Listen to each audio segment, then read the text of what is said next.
కాశీ గయా యాత్రలు కూడా వెళ్ళటం మంచిదని నేను అనుకుంటున్నాను.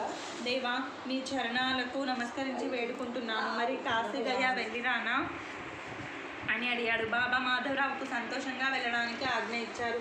బాబా మరలా అతనితో, నీవు అడుగుతున్న దానిలో అనుచితం ఎక్కడుంది? ఎందుకు అడుగుతున్నావు? ఏ కష్టం లేకుండా సహజంగా సంభవించే దాన్ని తప్పకుండా సాధించుకోవాలి అని చెప్పారు.